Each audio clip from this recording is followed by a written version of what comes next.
Hi friends, this is సిరి రాయపాటి. ఈరోజు పిల్లలకి ఉగ్గు తయారీ అనేది ఎలా చేయాలని ఈ వీడియోలో చూపించబోతున్నాను. ఉగ్గు ఏమేమి వేసుకోవాలో కూడా నేను చూపిస్తాను డైలీ. మా బాబు ఉగ్గులో ఈరోజు బనానా వేస్తున్నాను. బనానా వేసి ఉగ్గు పెడుతున్నాను లంచ్. ఇంకోటి ఏంటంటే నేను నా కొడుక్కి వెండి పాత్రలోనే పెడుతున్నాను. చిన్న బౌల్ వచ్చేసి ఫ్రూట్స్ జ్యూసీ కానీ అలాంటివి చిన్నగా పెడతా ఉంటాను. లైక్ పెద్ద దాంట్లో వచ్చేసి ఉగ్గు కానీ సెర్లాక్ కానీ పెద్ద దాంట్లో కలుపుతాను. నేను ఇప్పుడు ఉగ్గు పౌడర్ అనేది ఎలా తయారు చేయాలనేది నేను నెక్స్ట్ పార్ట్లో చూపిస్తాను. ఈ ఉగ్గు అనేది ఏమేమి వేసుకోవాలో కూడా నేను చూపిస్తాను. ఓకేనా? ఇప్పుడు స్టార్ట్ చేద్దాం వీడియో. ఒక పాత్ర తీసుకొని ఆ పాత్రలో చిన్ని గ్లాస్ వాటర్ పోయండి. నా కొడుకు ఎంత తింటాడో నాకు తెలుసు కాబట్టి నేను ఒక చిన్న గ్లాస్ తీసుకొని ఆ గ్లాస్ని మరిగిస్తున్నాను. మనం నెక్స్ట్ వచ్చేసి ఒక చిన్న బౌల్ తీసుకొని దాంట్లో ఉగ్గు పౌడర్ అనేది 2 స్పూన్లు వేస్తాను. నేను నా కొడుకు 2 స్పూన్లు తింటాడు కాబట్టి నేను 2 స్పూన్లు వేస్తున్నాను.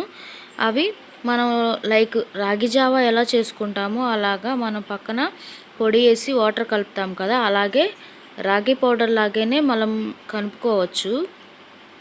ఇలా అంటే డైరెక్ట్గా వేస్తే ఏంటంటే ఉండలుగా వస్తాయి, సరిగా కలవు. ఇలా వేసి కొంచెం వాటర్ ఎక్కువగానే పోయాలి. అట్లా పల్చగా కలుపుకుంటే మాత్రం మంచిగా పల్చగా వస్తుంది, క్రీమ్గా వస్తుంది. లేదు అంటే కొంచెం గట్టిగా అయ్యిద్ది. గట్టిగా అంటే పిల్లలు తొందరగా మింగలేరు కదా, కొంచెం జావగా ఉంటే మింగకలరు. ఇలా నీళ్ళు బుడకలుగా వస్తున్నాయి కదా, ఇలా వస్తున్నప్పుడు మనము ఇందాక కలిపి పెట్టుకున్న ఉగ్గు పిండిని ఆ వేడి నీళ్ళలో వేసేయాలన్నమాట.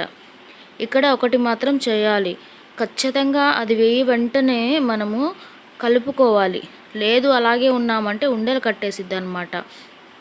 జాగ్రత్తగా దగ్గరుండి సిమ్లో పెట్టుకొని నీట్గా చేసుకోవాలి. అప్పుడే మంచిగా వస్తుంది, బాగా ఉడుకుతుంది. ఒక 10 నిమిషాలు అయితే పట్టిద్ది. మీరు చాలా ఓపికగా ఉండి ఈ ప్యాటర్న్ చేసుకోవాలన్నమాట. చూస్తున్నారు కదా మీరే దగ్గరికి ఎలా వస్తుందో. అలా మనం కలుపుకుంటూనే ఉండాలి. ఒక 2 సెకండ్స్ మాత్రం ఖచ్చితంగా కలపాలి. ఎందుకంటే వాటర్లో ఇది వేసినప్పుడు గడ్డలు రాకుండా ఉండాలంటే కలపాల. అట్లా కలిపేసి చూడండి దగ్గరికి వస్తుంది. క్రీమ్ వీడియోలో చేస్తున్నట్టే మీరు చేయాలన్నమాట. చూస్తున్నారు కదా దగ్గరికి వచ్చేసింది, క్రీమీగా వచ్చేసింది కదా. ఇలా రావాలన్నమాట. ఇలా వచ్చినప్పుడు పిల్లలు నీట్గా తింటారు. దీంట్లో సాల్ట్ కూడా వేసుకోవచ్చు, అరుగుదలకి వామ్ వేసుకోవచ్చు. ఇంకోటి మనం ఇప్పుడు బనానా జ్యూసీ ఎలా చేయాలనేది మీకు చూపిస్తున్నాను. బనానాని ఇలా కట్ చేసుకోవాలి పీసెస్గా. బనానా తోటి ఉగ్గు ఎలా చేయాలనేది చెప్పాను కదా. ఇప్పుడు బనానా జ్యూసీ ఎలా చేయాలో చూడండి ఒకసారి. బనానాని అలా తొక్క తీసి చిన్న ముక్కలుగా కట్ చేసుకోవాలన్నమాట. పెద్దవి చేస్తే మిక్సీలో సరిగా రావు కదా, ఉండలుగా ఉండే. చిన్న పీసెస్ అయితే ఈజీగా మిక్సీ అవుతుంది కాబట్టి మనం చిన్న ముక్కలు కట్ చేసుకొని మిక్సీ జార్లో వేసుకోవాలి. మిక్సీ జారు అనేది ప్రతి పాత్ర అనేది నేను పిల్లోడి కోసం పక్కన పెట్టేస్తాను అనమాట. ఆ వస్తువులు ఇంక ఇంట్లో యూజ్ చేయకుండా వాడి కోసమే యూజ్ చేస్తాము. మీరు కూడా అలాగే యూజ్ చేయండి. ఎందుకంటే చిన్నపిల్లలు ఇప్పుడే ఫుడ్ తింటూ ఉంటారు కదా, మనం దాంట్లో ఏవి మసాలా అలాంటివి వేస్తే వాళ్ళకి ఇబ్బందిగా ఉండిద్ది కాబట్టి అలా మనం ఎప్పుడూ చేయకూడదు. ఓకేనా? అలా మిక్సీ వేసుకున్న తర్వాత ఇందాక మనం తయారు చేసుకున్న ఉగ్గుని రైస్ బౌల్లోకి వేసుకొని తర్వాత ఈ జ్యూస్ అనేది మనం యాడ్ చేసుకోవాలన్నమాట. కొందరు ఏంటంటే ఫ్రూట్స్తో తింటారు, కొందరు సాల్ట్ వేయచ్చు. కొంచెం 8 months 9 months అలా వచ్చిందంటే లైట్గా పించ్ సాల్ట్, పించ్ కారం వేసుకోవచ్చు అనమాట.